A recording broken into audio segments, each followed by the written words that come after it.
생의 성공을 믿고 주 앞에 나온 모든 성도들을 환영하고 주의 은혜가 충만하기를 주님의 이름으로 축복합니다.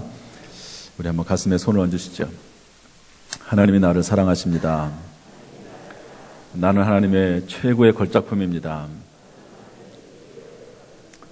할렐루야. 하나님이 우리 교회를 또 저와 여러분을 그 누구보다도 또 그 어떤 존재들보다도 사랑하시고 늘 함께 하실 줄로 믿습니다. 우리 옆 사람에게도 인사하시죠. 하나님이 형제님을 자매님을 사랑하십니다. 한번 인사하시죠.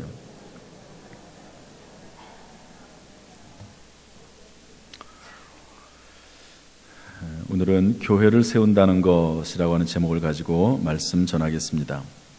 오늘 본문 성경 말씀 보면 예수 그리스도에 대한 말씀을 하면서 예수 그리스도를 만물 위에 교회의 머리로 삼았다 그랬습니다. 그러면 교회는 뭐가 되는 거죠? 교회는 그의 몸이니. 교회를 우리는 어떻게 정의할 수 있을까? 교회는 예수 그리스도, 예수님을 머리로, 예수님을 주님으로 섬기고 따르는 그리스도의 몸임을 알 수가 있습니다. 그러므로 여러분, 교회의 주인은 누구냐? 교회의 주인은 그 누구도 아닙니다. 담임 목사도 아니고 장로님들도 아니고 중직자들도 아니고 성도들도 교회의 주인이 아닙니다. 교회의 주인은, 교회의 머리는 오직 예수 그리스도, 우리 주님이신 줄로 믿습니다. 그리고 모든 성도들은, 교인들은 다 몸이에요. 몸이라고 표현한 데는 이것은 생명차라고 하는 의미를 가지고 있습니다. 그래서 교회는 죽어 있는 것이 아니라 끊임없이 우리의 몸이 피와 살이 계속 순환하면서 영양을 공급받고 또 손과 발을 움직이듯이 살아있는 곳, 공동체, 그곳이 바로 교회라는 사실을 성경이 말씀을 해주고 있습니다. 오늘 우리가 창립 61주년을 맞이하게 됐습니다. 그래서 교회의 의미를 한번 다시 새겨보려고 해요. 우리 교회가 어떻게 세워졌고 또 앞으로 우리 교회가 어떤 방향으로 나가야 되고 교회로서 우리는 어떤 삶을 살아야 될지 하는 것들을 좀 살펴보려고 합니다. 우리 교회는 1954년 5월 23일 창립됐습니다. 지금부터 61년 전에 세워졌죠. 제가 이번에 성전을 건축하면서 우리 교회 역사를 한번 쭉 살펴보게 됐는데, 성전을 중심으로 해서 우리 교회를 나눠볼 때 4개로 우리 교회를 구분해 볼 수 있겠더라고요. 첫 번째, 우리 교회는 1954년에 십자군 전도대, 우리 교단에서 있는 십자군 전도대라는 게 있습니다. 각 지역마다 교회가 없는 곳에 전도대원들을 파송해가지고 그 지역을 전도하도록 하는 이제 그런 특별한 전도대가 있는데요. 지금은 없어졌습니다. 이 십자군 전도대의 전도를 통해서 모여진 성도들이 옛 당진 소방서 앞 공터에 천막을 치고 예배를 드리기 시작을 했다고 그래요. 그래서 거기에서부터 첫 번째 성전시대, 즉 천막 성전시대가 시작이 됐습니다. 그러다가 1960년, 그러니까 거의 한 5년, 6년 정도는 천막 생활을 한 거죠. 그러다가 1960년대 지금의 구성전터, 남산입니다. 저쪽에 남산 구터미널 인근에 있는 그곳에 흑벽돌과 미군 부대 함석으로 예배당을 건축했습니다. 얼마 동안 예배당을 졌냐면 3년 동안. 왜 3년 동안 졌을까요? 돈이 없어서.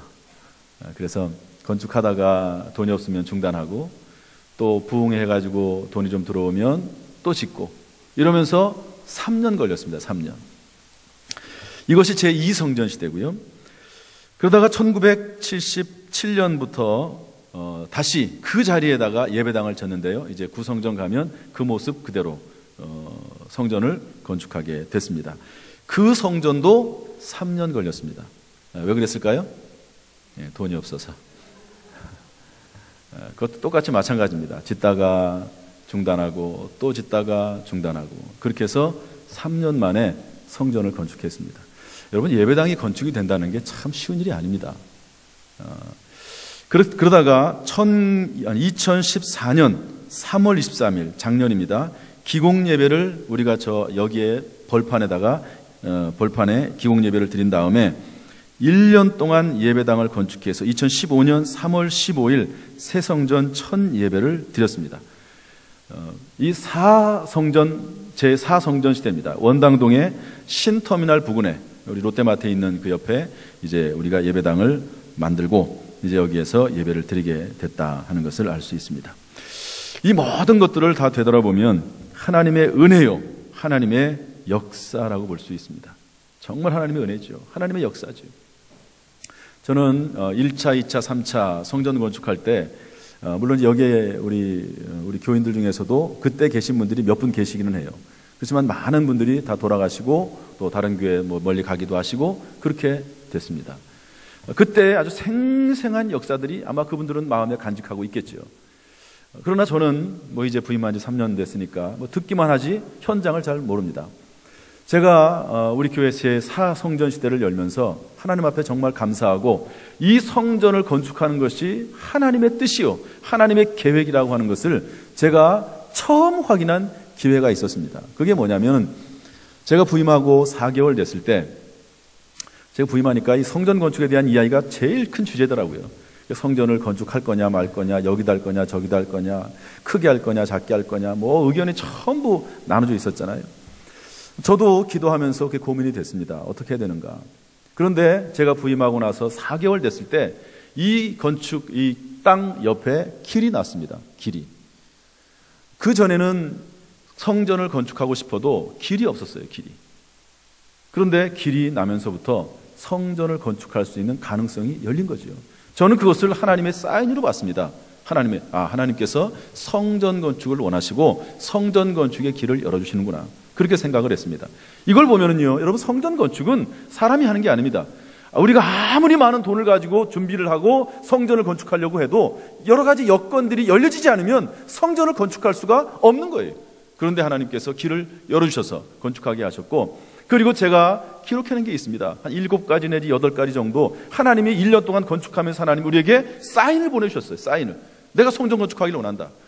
그러면서 하나님께서 구체적으로 하나님의 섭리와 계획과 뜻을 보여주셨습니다. 이런 걸 보면은요, 성전 건축은 하나님의 계획이요, 하나님의 은혜요, 섭리였음을 알 수가 있습니다. 또한 성전 건축, 또 그리고 우리 교회가 여기까지 온 것은 성도들의 헌신과 희생으로 지금 우리의 교회가 있다고 볼 수가 있습니다. 제가 이전에 우리 교회 자료를 보니까요, 사진을 보니까 흑벽돌로 성전을 건축한 아마 2차 성전인 것 같아요. 구루마라고 그래요. 리역하죠. 거기에다가 흑벽돌을 싣고 어린아이들, 여자들 이런 분들이 그것을 날라가지고 성전을 하나하나 벽돌로 쌓아나가는 그런 장면이 있더라고요. 성도들이 땀 흘렸고 수고했고 희생했고 헌신했고 물질을 바쳐서 성전을 졌습니다.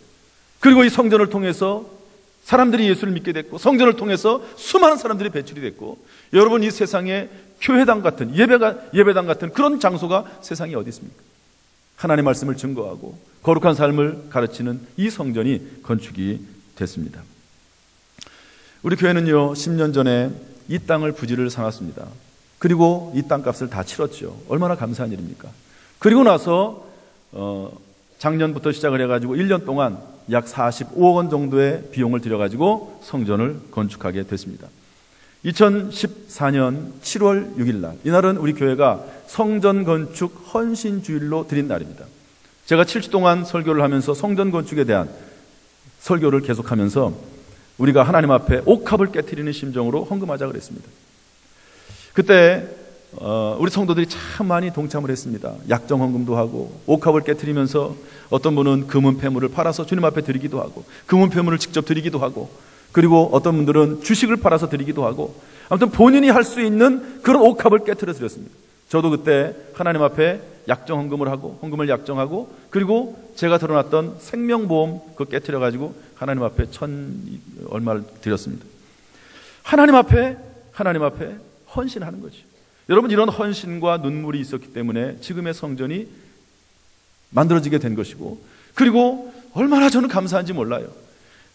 그때는 몰랐는데 여기 와서 예배를 드리다 보니까 이렇게 넓고 밝은 곳에서, 그리고 모든 시설이 잘 된 곳에서, 더구나 어린아이들도 마음껏 예배 드릴 수 있는 자기만의 공간이 있는 곳에 예배 드릴 수 있다는 게 얼마나 감사하고 기쁜지, 정말 하나님의 은혜라고 밖에 볼 수 없는데, 그 모든 것들 가운데 하나님의 성도들의 그런 헌신과 수고가 있었습니다.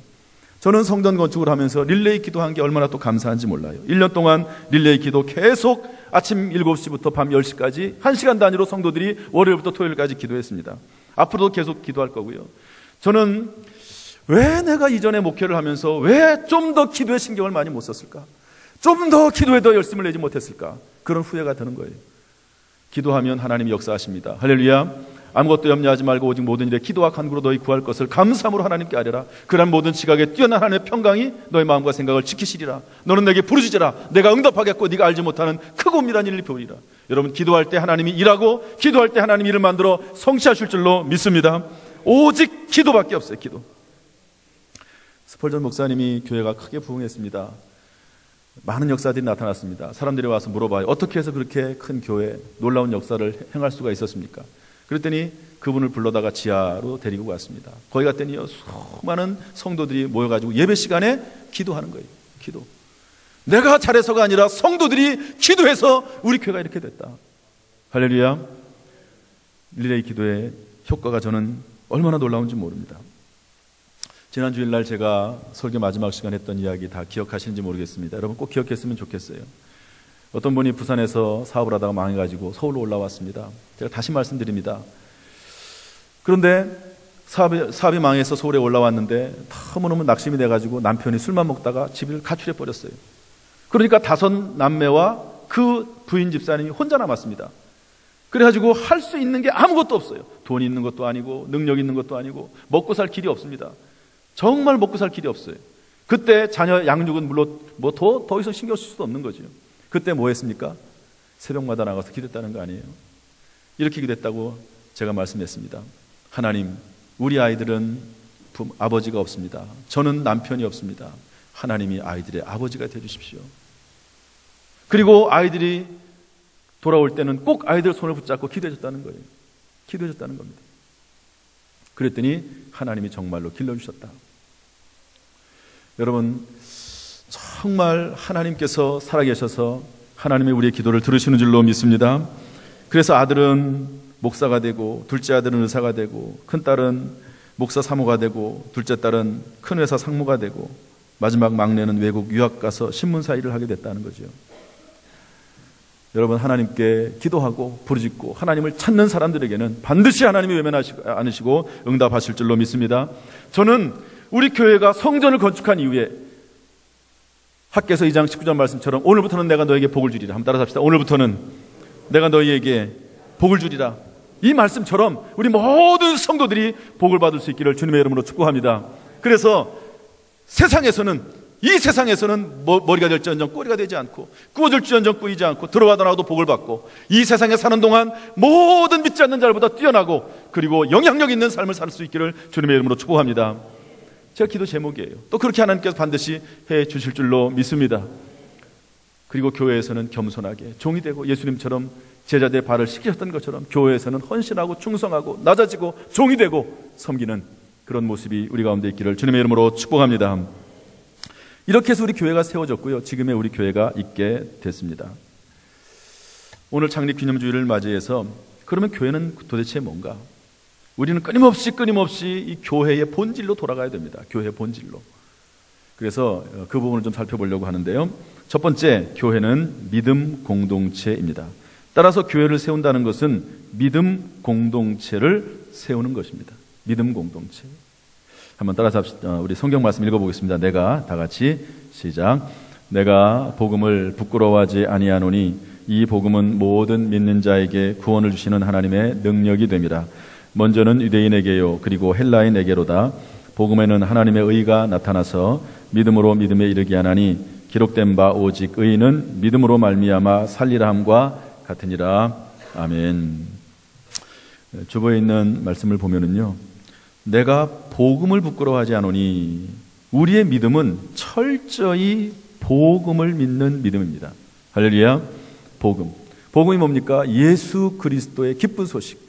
하나님의 아들 독생자 예수 그리스도께서 이 땅에 오셔서 우리를 위해서 십자가에서 죽으시고 그분을 믿는 자마다 구원을 받고 그분을 구주와 주님으로 믿고 산다고 하는 이 믿음 공동체입니다. 이 복음은 모든 믿는 자에게 구원을 주시는 하나님의 능력이 된다고 했습니다. 여러분, 세상 사람들은 이해를 하지 못하지만 그러나 우리는 이 성경의 말씀을 믿고 예수 그리스도를 믿을 때 그것이 바로 우리에게 구원을 주시는 하나님의 능력인 줄로 믿습니다.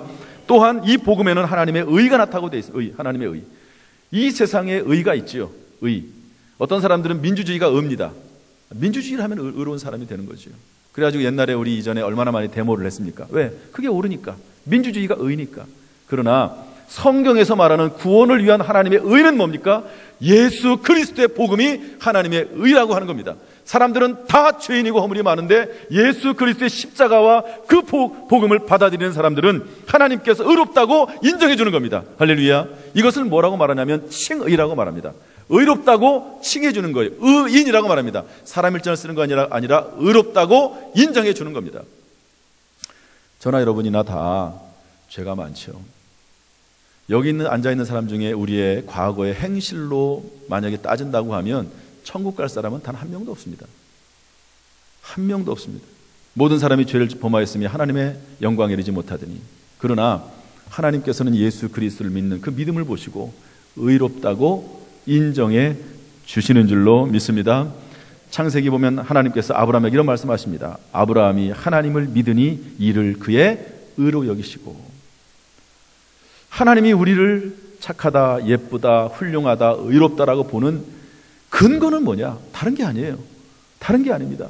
하나님을 믿는 믿음, 예수 그리스도를 믿는 믿음을 보시고 의롭다고 여기신다는 사실을 꼭 기억할 수 있기를 주님의 이름으로 축복합니다. 이것이 믿음 공동체입니다. 세상의 모든 다른 공동체와는 다릅니다. 여러분, 직장 생활하면서 그 직장 생활이 어떤 공동체입니까? 학교 생활은 어떤 공동체입니까? 교회와 학교와 군대와 전부 다릅니다. 군대의 의와 학교의 의와 국가의 의와 회사의 의가 전부 달라요. 여러분, 회사는 사업을 통해서 이윤을 얻는 게 의입니다. 의가 달라요. 그러나 교회는 예수 그리스도를 믿는 믿음으로 말미암아 의를 얻는 믿음의 공동체인 줄로 믿습니다. 그러므로 여러분, 오직 믿음, 다른 사람을 바라볼 때 여러분 믿음의 눈으로 바라볼 수 있기를 주님의 이름으로 축복합니다. 여러분, 자꾸 정죄하지 마세요. 왜 저 사람은 저렇게 못됐나? 저 사람은 왜 허물이 많고 흠이 많나? 그러니까 교회 나왔죠. 그럼에도 불구하고 예수를 믿으면 하나님의 자녀의 백성입니다. 아직 예수 그리스도를 닮지 못해서 그렇지, 그렇다고 해서 그 사람이 하나님의 백성이 아닌 것은 아닙니다. 신분은 변화가 됐지만 아직 그 삶이 바뀌지 않은 것뿐이지 하나님의 자녀, 하나님의 아들, 딸인 것은 맞습니다. 그러므로 여러분, 정죄하지 말고 서로 섬기고 돌볼 수 있기를 주님의 이름으로 축복합니다. 두 번째로, 교회는 가족 공동체입니다. 교회는 새로운 가족 공동체인데요. 우리 성경 말씀 한번 주보에 있는 내용 한번 읽어보도록 할까요? 성령이, 다 같이 읽습니다. 시작. 성령이 그들 가운데 여러분을 감독자로 삼고 하나님이 자기 피로 사신 교회를 보살피게 하셨느니라. 아멘. 여기 보면 뭐라고 되어 있습니까? 자기 피로 사신 교회. 여러분, 교회는 하나님께서 외아들 독생자 예수 그리스도를 보내셔서 예수 그리스도의 피로, 예수님의 피로 산 공동체가 교회인 줄로 믿습니다. 여러분, 교회는요, 피 공동체입니다. 혈맹 공동체입니다. 따라서 우리는 그리스도 예수 안에서 모두 한 형제요 자매인 줄로 믿습니다. 다음 성경줄 읽어볼까요? 그러므로, 시작. 그러므로 이제부터 너희는 외인도 아니요 나그네도 아니요 오직 성도들과 동일한 시민이요 하나님의 권속이라. 이 권속이라는 말은 영어로 하우스홀드 또는 패밀리입니다. 가족이라는 말이에요. 여러분, 주 안에서 우리는 한 가족이고 한 형제요 자매인 줄로 믿습니다. 어떤 분이 우스갯소리로 이런 얘기를 하더라고요. 우리는 하나님의 자녀잖아요. 아들, 딸이잖아요. 예수님은 하나님의 아들이잖아요. 그러면 예수님은 우리한테 뭐가 되죠? 형이나 오빠가 되잖아요. 그래서 예수 형님, 예수 오빠 한번 해봅시다. 예수 형님, 예수 오빠. 네. 그리고 성도들끼리도 마찬가지예요. 주 안에서 한 형제요 자매입니다. 어쩔 수가 없어요. 어떤 자매들은, 어떤 형제들을 보면 좀 못된 애들도 좀 있어요. 못된 놈들도 있습니다. 왜 이렇게 이기적이고 자기밖에 모르고, 그래도 같은 피를 받았기 때문에 한 형제요 자매입니다. 그거를 끊을 수가 없어요. 여러분, 호적에서 파간다고 해도 형제 자매와 부모 자식 간의 관계가 끊어집니까? 끊어질 수 없습니다. 하나님께서는 이러한 가족 공동체를 꿈꾸셨고, 이것이 하나님께서 계획하신, 하나님이 디자인하신 교회의 모습이라는 사실을 기억할 수 있기를 주님의 이름으로 축복합니다. 가족 공동체로서의 교회의 모습은 사랑하고 용납하고 축복하고 돌보는 겁니다. 서로 돌아보아 사랑과 선행을 격려하며 모이기를 편했던 사람들의 습관과 같이 하지 말고 그날이 가까운 볼수록 더욱 그리하자. 여러분, 우리가 교인이 됐다고 하면 어떻게 되는 겁니까? 서로 돌아볼 수 있기를 주님의 이름으로 축복합니다. 서로 사랑하고 축복하고 이해하고 용납하는 그런 교회가 될 수 있기를, 그런 성도가 되기를 주님의 이름으로 축복합니다. 그러나 가족에는요, 질서가 있습니다. 예절이 있고 도리가 있고 존경이 있습니다. 각자 역할이 있습니다. 여러분, 아버지는 아버지다워야 돼요. 자식은 자식다워야 됩니다. 아버지는 아버지 역할, 어머니는 어머니 역할을 해야 됩니다. 그것이 가족이죠. 그것이 깨지면 그 가정은 참 어려워집니다. 교회도 마찬가지죠. 각자의 역할이 있습니다. 질서가 있고 도리가 있고 서로 존중해야 됩니다. 여러분, 콩가루 집안이란 말이 있습니다. 뭐 좋은 말은 아니지만 콩가루 집안 하나가 되질 못해. 맨날 서로 싸워. 뒤에가 서로 욕을 해. 비난해. 흠잡아. 여러분, 그런 집에 들어가고 싶은 사람이 누가 있겠습니까? 여러분, 우리 교회는 그런 교회가 되지 않기를 주님의 이름으로 축복합니다. 축복합니다. 질서를 지켜야 돼요. 교회도. 어른을 어른으로서 대우해야 됩니다. 또 교회가 마땅히 돌봐야 될 사람들을 돌봐야 되는 거예요. 그런 부분들이 잘 갖춰질 때 교회는 아름다운 모습으로 될 줄로 믿습니다. 우리 교회가 이런 가족 공동체의 모습을 만들어 나갈 수 있기를 주님의 이름으로 축복합니다. 세 번째로, 교회는 비전 공동체입니다. 비전 공동체. 따라서 교회를 세운다는 것은 비전을 세우는 것이죠. 우리 성경 말씀 한번 읽어보겠습니다. 예수께서 시작. 예수께서 이르시되 내 마음을 다하고 목숨을 다하고 뜻을 다하여 주 너의 하나님을 사랑하라 하셨으니 이것이 크고 첫째 되는 계명이요 둘째도 그와 같으니 내 이웃을 내 자신같이 사랑하라 하셨으니 이 두 계명이 온 율법과 선지자의 강령이니라. 아멘. 계속 읽습니다. 예수께서 나와 말씀하여 이르시되 하늘과 땅의 모든 권세를 내게 주셨으니 그러므로 너희는 가서 모든 민족을 제자로 삼아 아버지와 아들과 성령의 이름으로 세례를 베풀고 내가 너희에게 분부한 모든 것을 가르쳐 지키게 하라. 볼지어다 내가 세상 끝날까지 너희와 항상 함께 있으리라 하시니라. 아멘. 저를 보시죠. 어느 공동체든지요, 그 공동체가 지향하는 꿈과 비전과 사명과 목적이 있기 마련입니다. 여러분, 회사를 하면서, 회사를 운영하면서 거기에 목적과 비전이 없다, 그러진 않죠. 일단 기본적으로 회사는 이윤을 얻기 위해서 회사가 존재합니다. 그런데 요즘은 이 사회적 기업이라고 해가지고 내가 얻은 이윤을 사원들에게 돌리고 또 그리고 사회에 환원한다라고 하는 그런 목적을 가지고 있는 회사들도 많이 있습니다. 그리고 아예 처음부터 사회적 기업으로 시작하는 그런 회사들도 있습니다. 중요한 것은 뭐냐면요, 모든 공동체는 다 목적이 있고 사명이 있고 비전이 있습니다. 군대의 비전과 사명은 뭡니까? 나라를 지키는 겁니다. 그것을 위해서 훈련도 하고 여러 가지 일들을 하게 되는 거죠. 질서를 지키는 거죠. 교회도 믿음 공동체이며 동시에 가족 공동체이지만 교회도 하나님이 주신 사명이 있다는 겁니다. 하나님이 주신 비전과 꿈이 있다는 겁니다. 그리고 그 꿈과 비전은 심지어 우리의 목숨보다도 더 중요합니다. 사도 바울은 복음 전하는 사명을 맡았습니다. 그래서 뭐라고 말합니까? 내가 이 복음 전하는 사명, 이 사명을 감당할 때에 내 목숨보다도 중요하다고 그렇게 이야기를 했습니다. 주님은 우리에게 5가지의 꿈과 비전을 주셨습니다. 2개의 성경 구절을 통해 있는데, 하나는 하나님 사랑하러 가는 예배, 이웃 사랑하러 가는 봉사와 헌신, 그리고 너희는 가서 모든 민족을 제자로 삼으라고 하는 전도, 그리고 세례를 베풀려고 하는 소속과 친교와 교제. 여러분, 세례를 베푸는 것은요, 이것은 교회 공동체로 받아들이는 겁니다. 그래서 함께 친교하고 교제하는 거거든요. 그 다음에 가르쳐 지키게 하라. 이것은 교육과 양육과 훈련과 성장입니다. 이 위대한 계명과 위대한 명령에 나와 있는 5가지, 이 5가지가 교회에 주신 하나님의 비전이고 꿈이고 사명이라고 볼 수가 있습니다. 저를 한번 따라서 하시죠. 예배, 친교, 훈련, 봉사, 전도. 따라서 교회는요, 무슨 일을 하든지 간에 이 5가지의 목적에 맞춰서 해야 됩니다. 예를 들어서 성가대가 우리 성가대를 했습니다. 성가대는 물론 찬양하는 거지요. 그러나 성가대를 운영하는 입장에서는 어떻게 되냐면요, 이 성가대를 통해서 어떻게 하나님을 찬양할까, 즉 예배드릴까, 이거 생각해야 됩니다. 그 다음에 성가대원들끼리 어떻게 서로 교제하며 친교할까, 이거 생각을 해야 됩니다. 그 다음에 이 성가대원들이 어떻게 이 성가를 하면서 훈련받고 양육하고 성장할 수 있을까, 이거 생각을 해야 됩니다. 그 다음에 이 성가대가 찬양만 하는 게 아니라 하나님 앞에 또 다른 어떤 봉사를 할 수 있을까, 봉사 생각해야 됩니다. 그 다음에 우리 성가대가 어떻게 전도할 수 있을까, 내가 찬양하는 것이 불신자들에게 어떤 전도가 될까, 또 우리 성가대가 찬양도 하지만 또 따로 전도할 수 있는 방법은 없을까.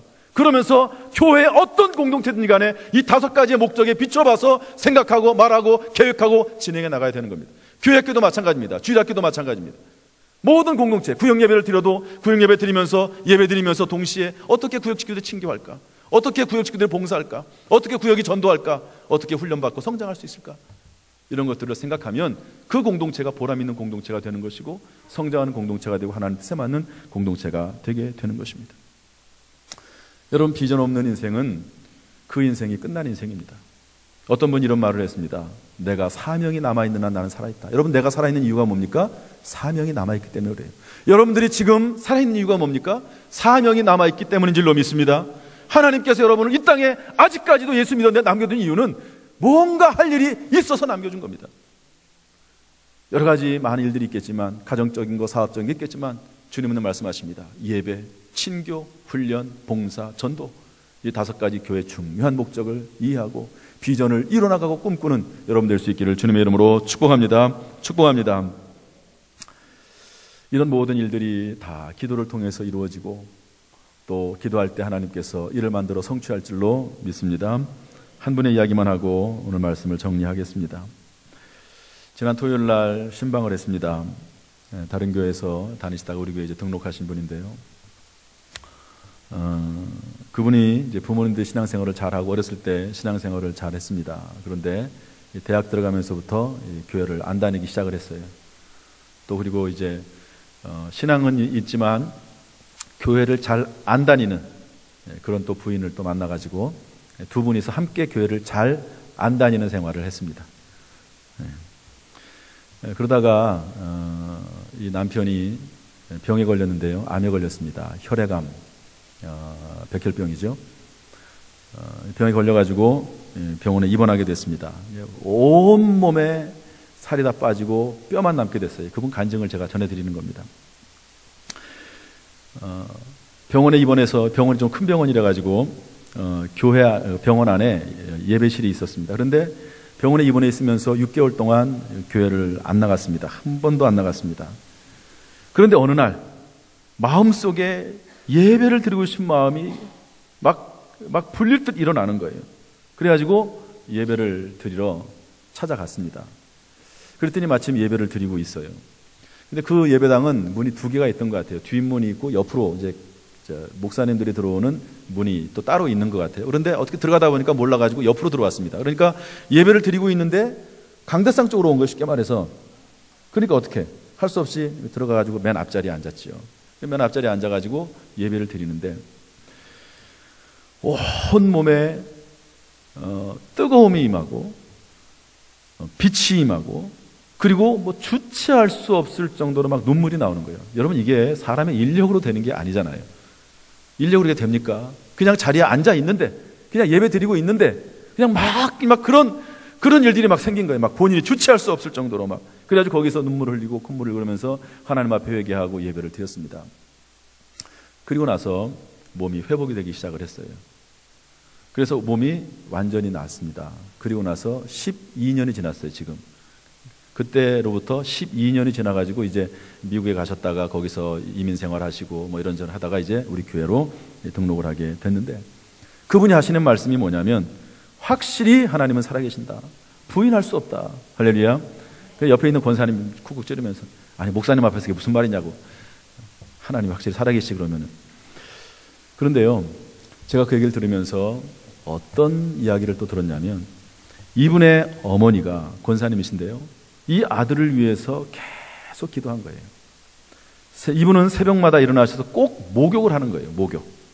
옛날에 우리 보면은 그 정한수 떠놓고 거기다가 이제 이렇게 이제 비리는데 꼭 목욕하고 하잖아요. 그런 것처럼 이 어머니 권사님이 새벽마다 일어나서 기도하는데 꼭 목욕을 하고 하나님 앞에 하나님 앞에 최선을 다하는 거죠. 최선을 다하는 거예요. 하나님 앞에 간절한 마음으로 최선을 다하고 새벽에 나와서 그 아들을 위해서 기도한 거예요.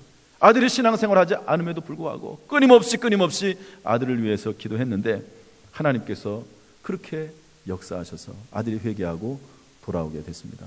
그리고 나서 그 아들이 새벽 기도를 다니는데 어떻게 다니느냐?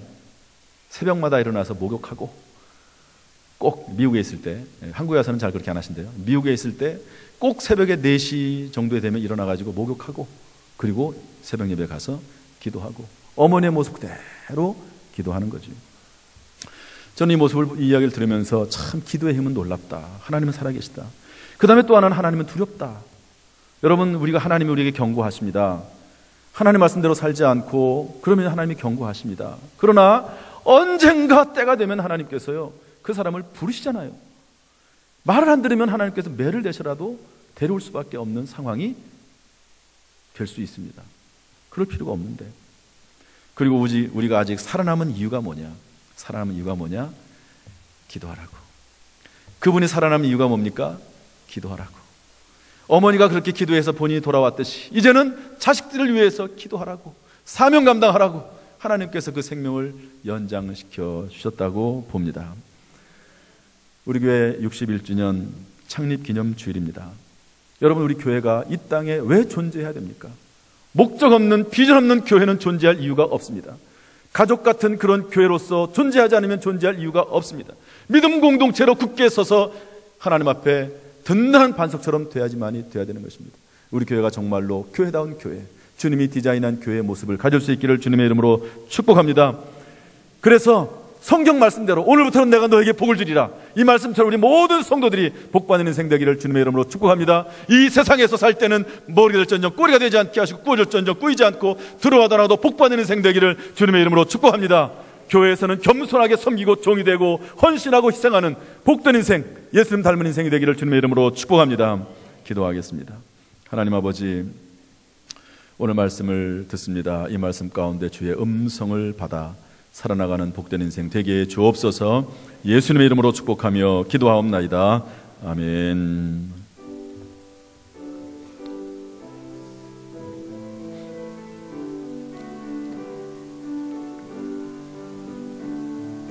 성자의 귀한 몸 날 위하여